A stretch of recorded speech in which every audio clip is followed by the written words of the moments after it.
La série entre les Canadiens et les Capitals vient de se terminer. On vous résume ça match par match. C'est parti.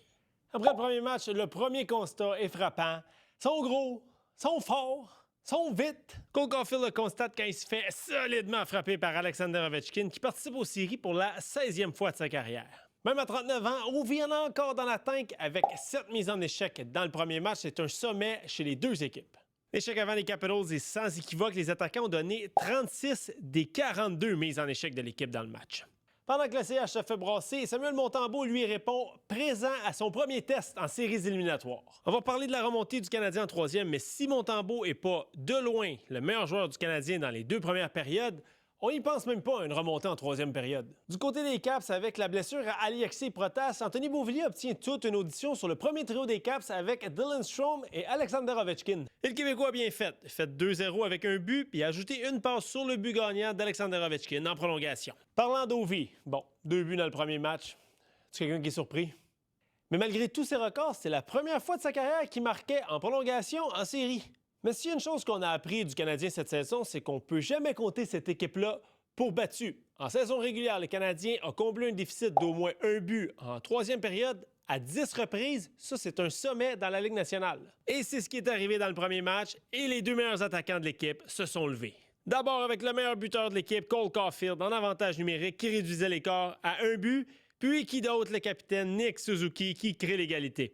Et on va remarquer plus tôt dans la séquence, Caulfield est allé chercher la rondelle derrière le filet aux dépens de qui? Mais de Tom Wilson et Jacob Chychrun quand même. Mais bon, tout ça n'a pas servi à grand-chose parce que le meilleur buteur de l'histoire a décidé que c'était terminé en prolongation. Après s'être fait brasser de même dans le premier match, on se pose la question maintenant. Est-ce que Arber Xhekaj va être en uniforme pour le deuxième match? Eh bien, la réponse est non. Jayden Struble reste en formation, Arber Xhekaj reste dans les estrades. Complètement dominé physiquement dans le premier match, le Canadien est beaucoup plus convaincant en première période, mais sans pouvoir marquer. Christian Dvorak fait 1-0 en début de deuxième. Josh Anderson obtient une passe. Et d'ailleurs, une chance qu'Anderson est là pour la portion physique, parce qu'il y a 6 des 23 mises en échec de l'équipe dans le deuxième match. Mais là, à partir de ce moment-là, on se dit que le Canadien est parti. Ouais, non. Un peu comme en première période du premier match, les Capitals connaissent une séquence où on domine complètement. Mais là, complètement le CH. Puis quand le Canadien se demande quel train vient de le frapper, c'est 2-1 Washington. Faut l'avouer, Michael Madison joue sans confiance présentement. D'ailleurs, il a un peu ouvert la porte aux Capitals sur le deuxième but avec cette passe imprécise. Et Anthony Beauvillier continue de bien faire pour Washington et obtient son 3e point en 2 matchs sur le premier trio des Capitals. Troisième période maintenant, il y a du stock.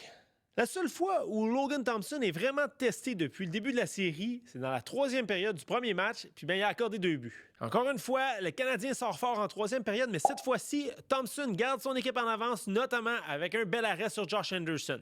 Et Jake Evans, lui, a sûrement rêvé à cette séquence-là pendant la nuit. Mais ce qui retient surtout notre attention, c'est que Martin Saint-Louis décide de couper son banc en 3e période. D'ailleurs, si jamais tu cherches Patrik Laine, c'est plus du côté du banc que sur la patinoire qu'il faut regarder.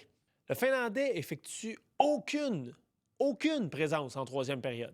Même si Laine est le 2e buteur de l'équipe en but par match, Saint-Louis préfère notamment utiliser Brendan Gallagher et Christian Dvorak à 6 contre 5 en fin de match. Puis on constate d'ailleurs que Martin Saint-Louis ne jongle pas avec la même profondeur que Spencer Carbery quand c'est le temps de générer de l'attaque. Les Capitals ont 5 attaquants avec au moins 57 points en saison régulière qui sont en uniforme dans la série. Donc ça, c'est sans compter Alexis Protas qui est blessé. On retient aussi que le laxisme des officiels continue de faire jaser dans cette série-là. On se demande dans quel monde où un double échec au visage de Cole Caulfield sous les yeux de l'arbitre en 3e période n'est pas une pénalité. En retard 0-2, donc là on se demande, est-ce qu'un attaquant qui ne s'appelle pas Cole Caulfield ou Nick Suzuki va être en mesure de signaler pour le Canadien? Numéro 92 peut-être? Eh bien, ce ne sera pas Patrik Laine. Le Finlandais est absent du 3e match. On parle d'une blessure au haut du corps. Du côté du Canadien, c'est Oliver Kapanen qui fait son entrée. Martin Saint-Louis exauce aussi le souhait de plusieurs partisans et habille Arber Xhekaj au Centre Bell. Puis on voit que Xhekaj commence son corps de travail dès l'échauffement. Alexandre Carrier pensait sûrement pas vivre des émotions comme ça en octobre dernier quand il était avec les Prédateurs de Nashville. Avec un retard d'un but, le Québécois soulève la foule et crée l'égalité. Nick Suzuki a connu la saison de sa carrière et a marqué des gros buts toute l'année, surtout au Centre Bell. Mais le capitaine profite d'une supériorité numérique pour donner les devants aux Canadiens. On passe par toute la gamme des émotions au Centre Bell dans le troisième match. Le meilleur joueur du Canadien depuis le début de la série, Samuel Montembeault, doit quitter en raison d'une blessure. Et en plus, c'est 2-2. L'adage dans le sport professionnel suggère que tes meilleurs joueurs doivent être tes meilleurs joueurs. Mais c'est clairement le cas du côté du CH dans ce match-là. De Lane Hudson à Cole Caulfield, c'est 3-2. Non, mais c'est-tu dommage qu'on se soit privé d'un Josh Anderson en série ces 3 dernières saisons du côté du Canadien, hein? Remarquez que Josh Anderson est en mode série depuis le mois de janvier. Sa deuxième période, il a fini sur le banc des Capitals avec Tom Wilson. J'ai comme l'impression que ces deux-là vont se donner une longue poignée de main à la fin de la série. Cette réaction-là de Tom Wilson pourrait aussi se retourner contre lui. On peut pas dire qu'Alexander Ovechkin est transcendant depuis le début de la série. Mais il score. C'est son 3e de la série. On vous disait qu'il faut que les meilleurs soient les meilleurs. Le Canadien connaît sa meilleure période de la série avec 3 buts en 3e, dont le premier de Juraj Slafkovský sur une belle passe de Cole Caulfield. D'ailleurs, en série, aucun tir est un mauvais tir au but, puis Caulfield l'a compris. Terminé le match avec 11 tirs au but. Seulement après la première période, il y avait 6 tirs au but. Donc, le Canadien l'emporte la série et 2-1 pour les Capitals, mais on se demande quand même si Samuel Montembeault va être capable de garder les buts dans le 4e match.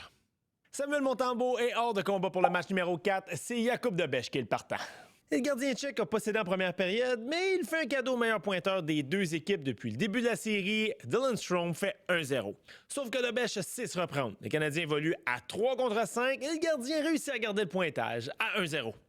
Puis après, c'est le Canadien qui évolue en avantage numérique. Avec l'absence de Patrik Laine, ça devenait assez inévitable pour Martin Saint-Louis de faire confiance à Ivan Demidov sur la première unité en avantage numérique. Si l'attaquant de 19 ans est plus timide à 5 contre 5, il impressionne par sa patience avec la rondelle en avantage numérique. Il est complice sur le 2e de Juraj Slafkovský en 2 matchs. Le duel entre Josh Anderson et Tom Wilson se poursuit dans le 4e match. Aïe aïe!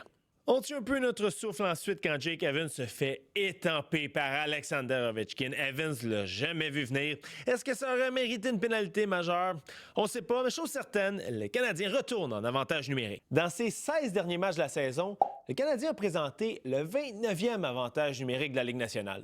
Et on dirait que ce problème-là a comme disparu par magie en série.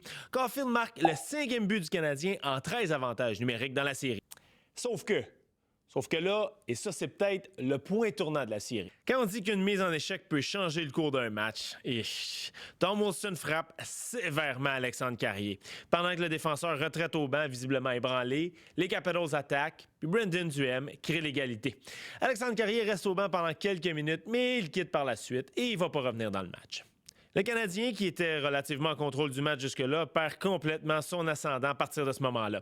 Jakub Dobeš cède une 3e fois, but d'Andrew Mangiapane. Le Canadien est plus dans le coup par la suite et pour une rare fois, Martin Saint-Louis est à court de mots après le match. Je sais pas vraiment quoi leur dire. Si vous avez des réponses pour moi, me le direz. Donc, le Canadien tire de l'arrière 3-1 face aux Capitals, mais la dernière fois que c'est arrivé contre Washington... Je savais que vous y avez pensé, vous autres aussi. 5e match. Le Canadien n'a plus droit à l'erreur. Samuel Montembeault est resté à Montréal, donc Jakub Dobeš est devant le filet. Patrik Laine est toujours pas disponible. Alexandre Carrier, lui, il est là. À quoi on pourrait penser, mettons, pour décrire le pire cauchemar d'un gardien de but? Ouais, peut-être un tir sur réception du meilleur buteur de l'histoire en plein milieu de l'enclave, ça doit pas mal ressembler à ça.